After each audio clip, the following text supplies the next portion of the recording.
ದೊಡ್ಡಬಳ್ಳಾಪುರ ತಾಲೂಕು ತುರುವೇಕೆರೆ ಹೋಬಳಿ ದೊಡ್ಡತಿಮ್ಮನಹಳ್ಳಿ ಗ್ರಾಮದಲ್ಲಿ ಶ್ರೀ ಮುನೇಶ್ವರ ಸ್ವಾಮಿ ದೇವಾಲಯ. ಈ ದೇವಾಲಯ ಅಭಿವೃದ್ಧಿಯಾಗಿ 26 ವರ್ಷಗಳಾಯಿತು. 27ನೇ ವರ್ಷದ ವಾರ್ಷಿಕೋತ್ಸವ ಆರಾಧನೆ ಮಹೋತ್ಸವವನ್ನು ಪ್ರತಿ ವರ್ಷ ಬುದ್ಧ ಪೌರ್ಣಮಿ ದಿವಸ ಆಚರಣೆ ಮಾಡ್ತೀವಿ.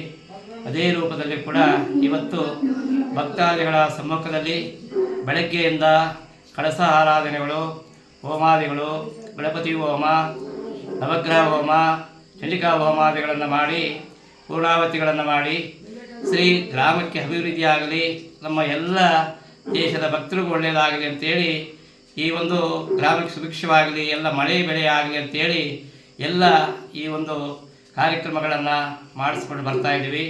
ಅದರಿಂದ ಎಲ್ಲ 11-12ವರೆಗೆ ಈ ಸಂಪೂರ್ಣ ಹೋಮಾದಿಗಳನ್ನು ಮುಗಿಸಿ ಇದರಿಂದ ಪೂರ್ತಿ ಅನ್ನದಾನವನ್ನು ಮಾಡಿ ಸಾಯಂಕಾಲ ಈಗ ಈ ಸಮಯದಲ್ಲಿ ರಾಜಾ ವಿಕ್ರಮ ಎಂಬತಕ್ಕಂಥ ಭಜನೆ ಕೀರ್ತಿಗಳು ಈ ಪ್ರತಿ ವರ್ಷವೂ ಕೂಡ ಈ ಗ್ರಾಮದಲ್ಲಿ ಇದೇ ಕಾರ್ಯಕ್ರಮವನ್ನು ಪ್ರತಿ ವರ್ಷ ಆರಂಭಿಸಿಕೊಂಡು ಹೋಗ್ತಾ ಇದ್ದೀವಿ. ಸ್ವಾಮಿಯ ಕೃಪೆಗೆ ಪ್ರತಿ ಶುಕ್ರವಾರ ಮಂಗಳವಾರ ಭಕ್ತಾದಿಗಳು ಬಂದು ಸ್ವಾಮಿಯ ಒಂದು ಕಷ್ಟ ಕಾರ್ಪಣ್ಯಗಳನ್ನು ಕೇಳ್ಕೊಂಡು ಹೋಗ್ತಾ ಇರ್ತಾರೆ. ಅವರೆಲ್ಲರೂ ಕೂಡ ಒಳ್ಳೆಯದಾಗಿದೆ. ಅದರಿಂದ ಪ್ರತಿ ವರ್ಷ ಈ ಕಾರ್ಯಕ್ರಮ ಮಾಡ್ತೀವಿ.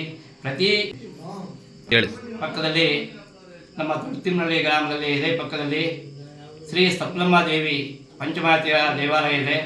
ಅದರಲ್ಲೂ ಕೂಡ ವಾರ್ಷಿಕೋತ್ಸವ ನಾವು ಏನು ಪ್ರತಿ ವರ್ಷ ಈ ಒಂದು ಬುದ್ಧ ಪೌರ್ಣಮಿ ಆದಮೇಲೆ ಅಮ್ಮನವರ ಜಾತ್ರಾ ಮಹೋತ್ಸವವನ್ನು ಕೂಡ ಮಾಡ್ತೀವಿ. ಅಮ್ಮಂದು ಕೂಡ ಇಲ್ಲಿ ಪ್ರತಿ ಶುಕ್ರವಾರ ಮಂಗಳವಾರ ಪೂಜೆ ನಡೀತಾ ಇರ್ತದೆ. ಈ ಅಮ್ಮನ ವಾಕ್ಯವು ಕೂಡ ಹೂವಿನ ಪ್ರಸಾದವಾಗಿ ವಾಕ್ಯ ನೀಡುತ್ತಾಳೆ. ಯಾವುದೇ ಭಕ್ತರಿಗೆ ಏನೇ ಕಷ್ಟ ಕಾರ್ಪಣ್ಯಗಳಿದ್ದಾಗ ಕೂಡ ಬಂದು ಅವರ ಒಂದು ಪ್ರಶ್ನೆಯನ್ನು ಕೇಳಿದಾಗ ಬಲಗಡೆ ಹೂವನ್ನು ಕೊಟ್ಟು ಅವರ ಯಾವುದು ಒಳ್ಳೆಯದಾಗ್ತಿದ್ರೆ ಬಲಗಡೆ ಕೊಡ್ತಾಳೆ, ಇಲ್ಲ ಅಂದರೆ ಎಡಗಡೆ ಕೊಡ್ತಕ್ಕಂಥ ವಿಚಾರ ಇರ್ತದೆ. ಈ ಸುತ್ತಮುತ್ತಲಿನ ಈ ಹೋಬಳಿ ತಾಲೂಕಿನಲ್ಲಿ ಆಗಲಿ ಬೇರೆ ಬೇರೆ ತಾಲೂಕುಗಳಿಂದ ಎಲ್ಲ ಬಂದು ಭಕ್ತಾದಿಗಳಲ್ಲಿ ಭಾಗವಹಿಸ್ತಾರೆ. ಶುಕ್ರವಾರ ಮಂಗಳವಾರ ಅಮ್ಮನವರ ದೇವಾಲಯ ಮತ್ತು ಮುನೇಶ್ವರ ಸ್ವಾಮಿ ದೇವಿಗೆ ಈ ಒಂದು ಭಾಗವಹಿಸಿಕೊಂಡು ಕಾರ್ಯಕ್ರಮವನ್ನು ಯಶಸ್ವಿ ಮಾಡಿಕೊಂಡು ಹೋಗ್ತಾರೆ.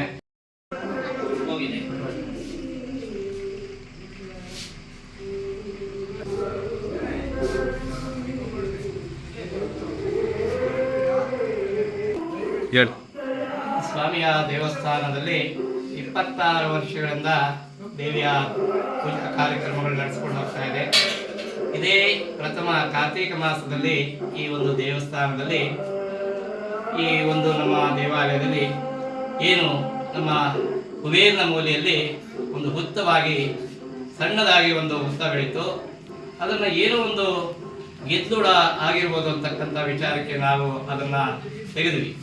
2 ದಿನ ಸ್ವಲ್ಪ ಗೆದ್ದು ಕೂಡ ಏನಪ್ಪ ಗೆದ್ದು ಬರ್ತಾ ಇದೆ ಅಂತಕ್ಕಂಥ ಅದನ್ನು ತೆಗೆದಾಗ ನಮಗೆ ಆ ಯಪ್ಪ ಸ್ವಪ್ನದಲ್ಲಿ ಬಂದು ಇದು ಮಾಡಬಾರ್ದು, ತೆಗಿಬಾರ್ದು, ನಾನು ಹುತ್ತದಲ್ಲಿ ಉದ್ಭವ ಆಗ್ತಾ ಇದ್ದೀನಿ, ನಾನು ಉತ್ತಮವಾಗಿ ಬೆಳಿತೀನಿ ಅಂತಕ್ಕಂಥ ವಿಚಾರವನ್ನು ಹೇಳಿದಾಗ ನಾವು ಆ ಸಣ್ಣ ಒಂದು ಗೆದ್ದು ಇವತ್ತು ಅದ್ಭುತವಾದಂಥ ಉತ್ತಮವಾಗಿ ಬೆಳೀತಾ ಇದೆ.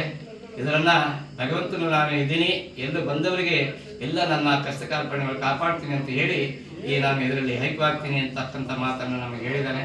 ಅದರಿಂದ ಈ ಉತ್ಸಾಹ ಬೆಳ್ಕೊಂಡು ಹೋಗ್ತಾ ಇದೆ. ಇದರಿಂದ